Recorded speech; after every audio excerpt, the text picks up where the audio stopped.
안녕하세요. 행복씨앗입니다. 오늘도 시장을 정리하면서 하루를 마무리하는 시간을 가져볼까 합니다. 오늘 우리 시장은 코스피는 8.77% 하락 마감했고, 그리고 코스닥은 11.3% 하락 마감했습니다. 하락이 엄청 났었습니다. 시장 수급을 들여다보면은 코스피에서는 개인들이 한 1조 7천억 정도 순매수를 했고, 그리고 코스닥에서는 외국인하고 기관들이 순매수를 했습니다. 오늘 매도세가 엄청 났던 관계로 코스피는 장중한 때 한 10% 이상 하락을 했었고, 그리고 코스닥 같은 경우는 한 14% 이상 하락하다가 이렇게 조금 반등했었습니다. 그리고 전체 종목을 보면은 일단 코스닥에서는 그래도 상승한 게 몇 개 있긴 해요. 대부분의 종목들이 이렇게 하락 마감했습니다. 그리고 코스피에서는 대부분의 종목들이 이렇게 하락하고 상승한 종목들이 약간 있긴 합니다. 아마 이 상승은 시장 하락에 베팅하는 인버스 상품이 아닐까 이렇게 예상을 하고 있습니다. 수급을 좀 더 자세히 들여다보면은 시장 하락이 컸는데 외국인들이 대형주 쪽으로 많이 팔았고요. 오히려 중소형주 쪽으로는 매수를 했습니다. 전기전자업종 굉장히 많이 팔았죠. 그런데 이 전기전자업종을 제외하고 요 위쪽 외국인들이 오늘 매수한 거 요쪽으로만 살펴보면 이 수급은 지금 현재 이렇게 요 부분만 보면 이거는 평상시와 별 다름이 없죠.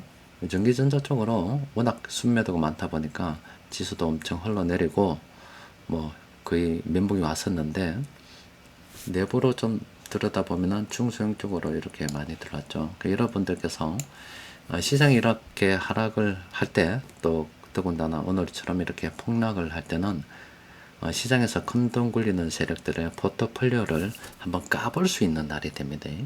오늘 세력들이 특히 외국인들이 집중적으로 매수한 이 종목들은 꼭 여러분들께서 공부를 좀 해봐야 되는 그런 상황입니다. 그리고 코스피 보면은 장중에 엄청 갭 하락부터 시작해서 엄청나게 하락을 해서 이렇게 올라왔습니다. 거의 한 2023년도 한 11월 이까지도 멀리 보면 그 지수를 되돌려 놓아 버렸습니다. 코스닥 같은 경우는 아이고 이게 언제고 2020 한 1년 반 정도 이렇게 수준으로 완전히 지금 지수가 되돌아가 버린 그런 날입니다. 자, 시장이 왜 이렇게 움직이는지는 오늘 특강을 통해서 여러분들께 다 정리를 해드렸지요. 오전에 미국 주식시장 급락 관련해서 돈 흐름 정리라 해가지고 이렇게 자세히 정리를 해드렸기 때문에 궁금하신 분들께서는 그냥 쳐다보시는 게 낫습니다. 여튼 저는 개인적으로 이렇게 생각을 해볼 때 그 위기라고 하는 게 있잖아요. 우리가 위기. 오늘처럼 시장이 이렇게 하락하면 이것도 위기라고 볼 수가 있죠. 그런데 위기라고 하는 게 우리가 예상하지 못했던 순간에 다가오는 그런 위기가 있고요. 또 시장에서 큰돈 굴리는 세력들이 장난질 쳐서 오는 위기가 있다고 할 수 있습니다. 그런데 제가 이렇게 오전 특강을 통해서 조금 말씀드린 거 보면은 일본의 금리 인상이 있고 또 그리고 그 이전에 미국 시장이 좀 하락이 있었고 또 그 이전에 우리 시장에서는 어떤 이렇게 움직임이 있었던 거 쭉 정리를 해드렸죠. 그러니까 이게 지금 촉매제가 됐다 볼 수 있는데 그럼 그 이전에 미리 움직임이 있었다고 하는 것은 시장에서 큰돈 굴리는 세력들은 이미 다 알고 있었다. 그러니까 제가 볼 때는 시장에서 큰돈 굴리는 세력들의 어떤 조작질이 아닐까 싶기도 합니다. 또 게다가 지금 이란하고 이스라엘하고 지금 전쟁이 어떻게 되는가 좀 확전이 될 것 같은 분위기를 만들어내고 있는데 실제 확전이 된다 그러면은 우리 또 유가에 또 영향을 많이 미치게 되겠죠. 여튼 시장에서 큰돈 굴리는 세력들이 이제 한번 뽑아먹으려고 하는 타이밍인데 그거는 솔직히 우리하고 이제 별 상관이 없을 수도 있어요. 왜냐면 우리는 그동안 이 반도체 또 그리고 자동차 쪽 이거 매매하지 않았습니다. 우리는 요거 관심을 가지고 있었어요. 그래서 여러분들께서는 흔들리지 말고 이런 거 우리가 세력들이 특히 오늘 외국인들 포트폴리오 열람할 수 있기 때문에 이런 것들 뭐 현금 이렇게 된다 그러면은 조금씩 모아가는 그런 뭐 평상시와 다름없는 투자를 진행해야 되겠지요. 세력들이 그래도 오늘 좀 매수한 게 있네요. 한 6개 매수했습니다. 근데 오늘은 시장 상황인 만큼 안 볼랍니다. 그냥 개인적으로 한번 공부해 보십시오. 자, 그런데 자 코스피 코스닥 전체 종목을 놓고 이렇게 보면은 하락 추세가 꺾인 종목들이 엄청납니다. 코스피에서 한 700개 이상 종목들이 지금 현재 하락 추세로 접어들었고요. 코스닥에서는 1,400개가 넘는 종목들이 이렇게 하락에 접어들었어요. 상승하는 게 별로 없죠. 이 말이 뜻하는 게 뭐냐면 앞으로 시장이 돌았을 때 손바뀜이 되면서 중소형주 쪽으로 매수할 종목이 엄청나게 많이 늘어난다는 겁니다. 그쪽으로 우리가 관심을 좀 가지고 있어야 되겠죠. 업종 분석을 좀 해보면은, 자, 오늘 업종 분석하는 거 잘 기억하십시오. 지금 자세히 보면은, 코스피 쪽에 빨간색이 엄청나게 많죠. 밑으로 좀 내려다 봐 드릴까요? 빨간색이 엄청 많죠. 하락 추세 쪽으로. 나중에, 지금은 아니고요. 시장이 이제 한참 더 올라서 이 반대의 상황이 펼쳐지는 날이 옵니다. 그 말이 뭐냐면은, 지금 하락 추세의 종목들이 빨간색이 많잖아요. 그런데 어느 날 이렇게 돼요. 이 상승 추세에 있는 이런 종목들, 물론 종목들은 대거적으로 이동이 되겠죠. 여기에서 이렇게 파란색으로 진하게 표시된 이런 종목들이 엄청나게 표시가 많이 되는 날이 옵니다. 시간이 흘러서 시장이 올랐을 때 분명히 그런 날이 옵니다. 그때 여러분들은 정리하고 나와야 됩니다. 타임세이버 요거 잘 보시면서 요 상황에 반대되는 상황을 잘 기억해라 이 말씀 드리고 싶고요. 코스닥도 역시 마찬가지입니다. 코스닥 보면 빨간색이 엄청 많죠. 요런 날은 시장이 지금 난리 난 날이에요. 그런데 어느 날 코스닥 역시 마찬가지입니다. 많은 종목들이 상승 추세에 머물고 있고 지금 상승 추세 종목들이 중간중간 많이 비었다 아닙니까? 그런데 이쪽에 많은 종목들이 이동이 되고 이런 식으로 해서 파란색으로 표시가 되는 종목들이 많다 그러면은 주식 대거 처분하고 현금 증개된다 이렇게 생각하시면 됩니다. 반대로 하시면 돼요. 자, 그리고 이제 코스피 좀 들다 보면 참 이 와중에도 참 눈에 띄는 종목이 하나 있습니다. 이 휴니라는 이 종목 참 며칠 전에도 시향에 나왔었는데 이 새끼는 뭔지 몰라도 와 기가 막힙니다. 얼마 전 우리가 요때 봤죠. 어제 요때 봤죠. 그 전에도 봤고 3번이니까 한 번 더 올 때까지 한번 기다려 볼 만하죠. 지금 들어갈 상황은 아니고 이런 종목도 있다는 거예요. 또 보면은 이제 쿠쿠홀딩스 상승에 빨간 거 있는 거 이거 잘 봐야 되는데 그래도 첫 번째 우리가 화면을 딱 눌렀을 때 이 전체 개수를 쫙 본단 말이에요. 그래서 일단 파란색이 이렇게 많으면 이거는 그냥 무시입니다. 하면 안 됩니다. 이런 것들은 빨간색이 의미가 없습니다. 빨간색이 많은 가운데 파란색이 있다가 다시 뭐 빨간색이 안 떴다 이런 건 의미 있어도 이런 건 의미 없어요. 자, 이렇고 코스닥 쪽으로는 몇 종목 있는데 코스닥은 역시 금리 내리고 난 다음에 볼 겁니다. 지금은 안 볼 겁니다. 하여튼 많은 종목들이 이렇게 하락해 가지고 있어요. 근데 우리 같은 경우는 이미 뭐 시장이 이렇게 될 걸 갖다가 조금 예상을 하고 시나리오도 그 이전에 쭉 세워뒀다 아닙니까? AI가 어떻게 되고 기대심으로 올랐다가 기술적으로 따라가지 못하는 그 기대를 따라가지 못하는 물리적인 한계를 경험하고 쭉 이렇게 쭉 이야기했잖아요. 또 그리고 통화 방향이 결과적으로 바뀔 거기 때문에 외국인들이 매집하는 중소형 쪽으로 관심을 가져야 된다해서 뭐 SK 하이닉스나 뭐 이런 거 전혀 우리는 뭐 쳐다보지도 않았습니다. 아마 그쪽으로 해서 더 간다고 매수한 사람들은 난리가 아마 날 거예요. 근데 지금 이렇게 이제 지나고 나서 보면 이번에 미국 연준에서 7월, 8월, 9월인데 이번에 금리를 갖다가 미국에서 내렸어야 되는데 아마 파월 연준 의장은 계속 두들기가 아마 맞지 않을까 싶어요. 시장은 앞으로 이미 시장에서 큰돈 굴리는 세력들이 공매도를 통해서 돈 벌어 먹을 것이다 이렇게 작정을 한 것으로 보이기 때문에 뭐 이번 주 내도록 경제 지표가 나오고 다음 주도 계속 경제 지표가 나오는데 나올 때마다 이런 거 문제 삼아 가지고 계속 좀 찍는 경향이 있지 않을까 싶어요. 그래도 그 가운데 이쪽으로 또 매집하는 게 또 보이죠. 우리는 요거 지금 개인들이 투매를 했기 때문에 세력들이 싸게 싼 거예요. 그렇다면 원래 세력들이 묘사하면 이 종목들은 최소한 올려지어야 되고 주가가 올라야 됩니다. 좀 있어야 되는데 안 올랐다고 하는 것은 개인들이 이런 업종조차도 오늘 아이고 놀래라 해서 투매했다는 겁니다. 그래서 우리는 이쪽으로 외국인들이 매집하는 거 계속 그냥 평상시와 똑같이 물량을 모아가는 게 훨씬 더 유리합니다. 이제 그러다가 이제 9월달쯤 돼서 뭐 이제 금리를 갖다가 정말로 빅컷을 한다거나 뭐 이렇게 되면은 또 시장이 어떻게 될는지 모르겠습니다. 여튼 지금 현재는 조금 변동성이 좀 확대되는 그런 구간이지만은 뭐 우리 같은 경우는 뭐 전기전자는 이쪽으로 매집 안 했기 때문에 신경 쓰지 말고 현금 매수 여력이 없는 분들께서는 어쩔 수 없죠. 기다려야 되죠. 근데 매수 여력이 좀 있다 그러면은 이거 관심을 가지고 계속 공부하면서 매수에 대해서 생각을 좀 해봐야 되겠죠. 그래서 우리 투자로 가는 것은 다 사람들마다 다 보는 관점이 다릅니다. 예전에도 제가 여러분들께 많이 말씀드렸죠. 시장을 갖다가 이렇게 정말로 멀리 보는 사람들이 있고요. 또 굉장히 근시안적인 시각으로 바라보시는 분들도 있고, 또 매매 대상이 무엇인가에 따라서 선물하는 사람도 있고, 옵션하는 사람도 있고, 코스닥을 좋아하는 사람이 있고, 뭐 코스피를 좋아하는 사람도 있고, 뭐 여러 가지 어떤 성향이 다 반영이 돼 가지고 있는 겁니다.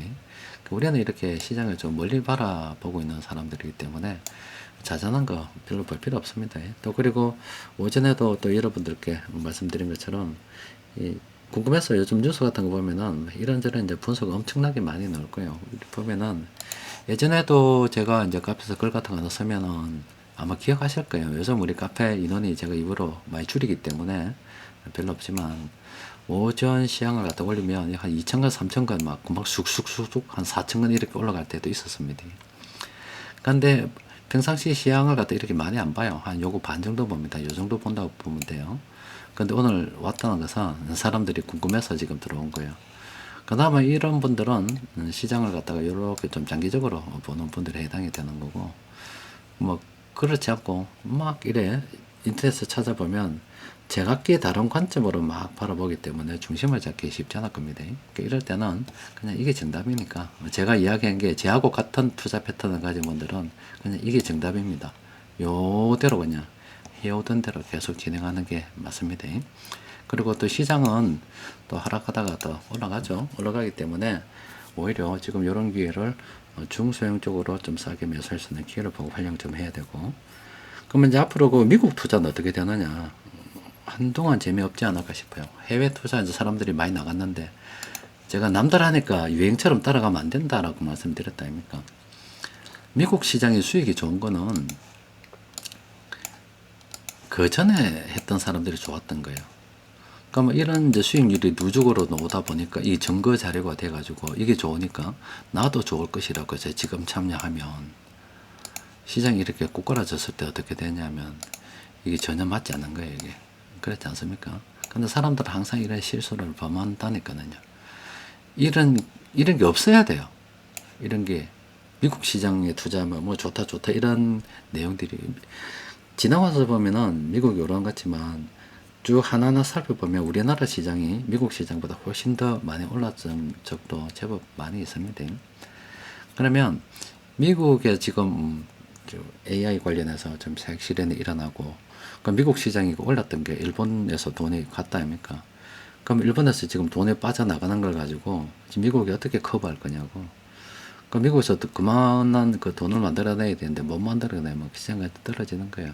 그럼 미국 시장 그냥 재미없다라고 보시면 돼요. 그러니까 일본은 어떻나? 일본은 지금 엔화 빌려서 달러 바꿔가 미국으로 갔거든요. 근데 그게 지금 달러로 들고 나와서 엔화로 다시 상환해보면 돈이 사라져 버린다고. 일본 주식시장은 지금 난리 나는 거잖아요.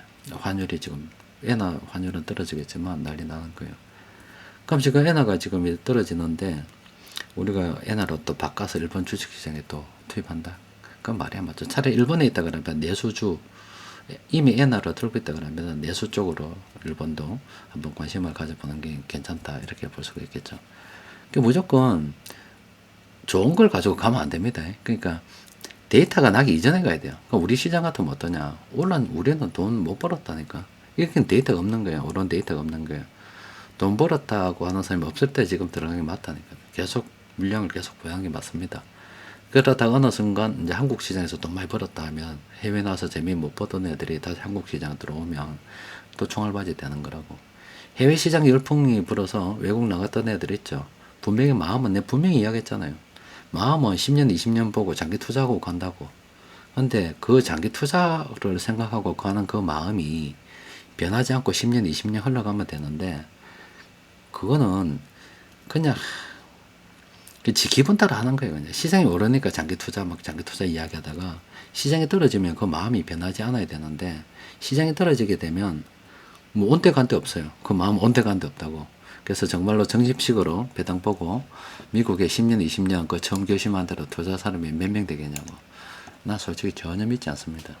한두 번 뭐 주식시장 본 것도 아니고. 그래서 이 투자라고 하는 것은 자기 순서를 잘 기다리면 됩니다. 총 쏠 때 정확하게 쏘고 그 시장에 지금 체계적 위험이 닥친 거 아닙니까? 그럼 이건 그동안 공부했던 거, 뭐 우리 가치투자연구원의 뭐 수급 분석 관련해서 동영상 올려준 거 보면은 시장의 체계적 위험, 비체계적 위험 뭐 이런 것도 한두 번 이야기한 게 아닙니다. 또 여러분들 많이 겪어보셨기 때문에 잘 아실 거예요.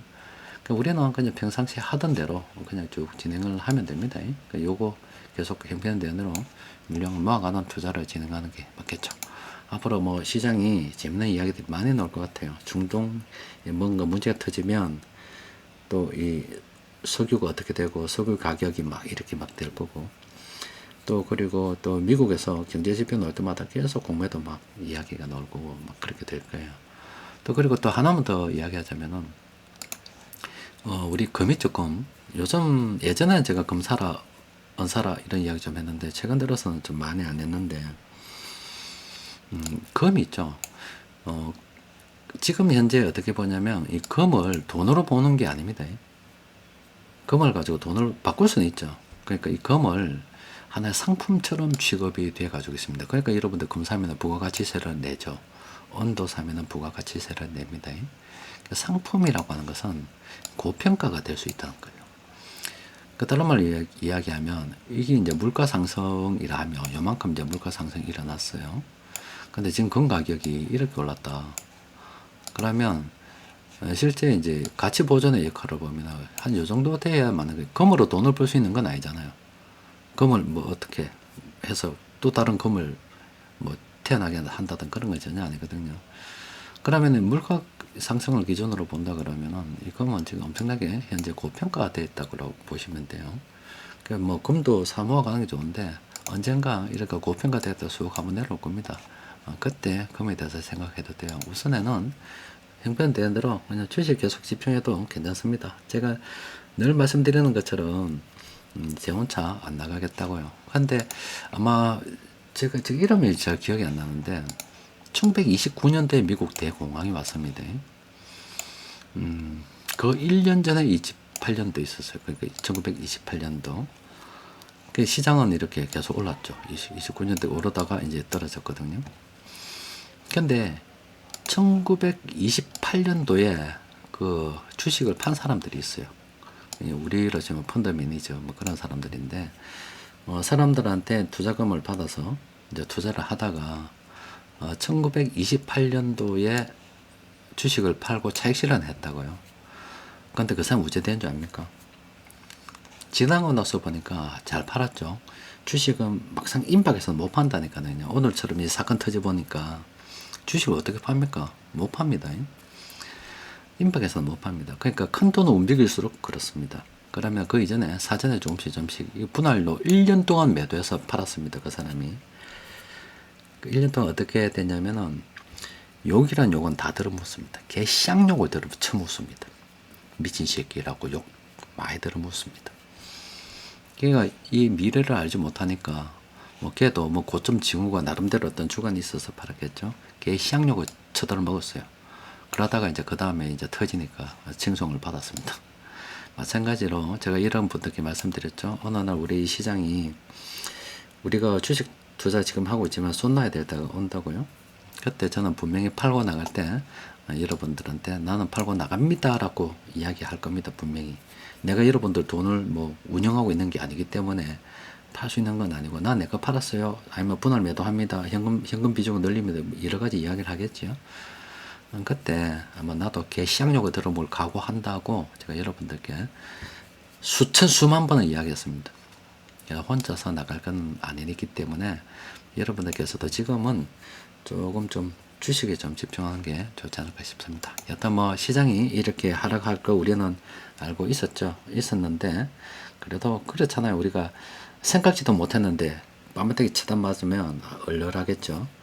그런데 저시 학교에서 옛날에는 선생들이 애들 뺨때기도 많이 쳐발랐답니까? 그럼 앞에서부터 1번부터 막 뺨때기 탁탁 날아가는데 내가 15번인데 분명히 내가 뺨때기 맞을 거 알고 있다고. 그런데도 맞으면 아프죠. 예, 떨어질 거 알고서 있었는데도 떨어지면 마음이 아픕니다. 어쩔 수 없어요. 그거는 견뎌내야 되는 거죠. 그래서 이런 위기를 또 잘 기회를 활용할 수 있도록 힘내도록 합시다. 이상입니다.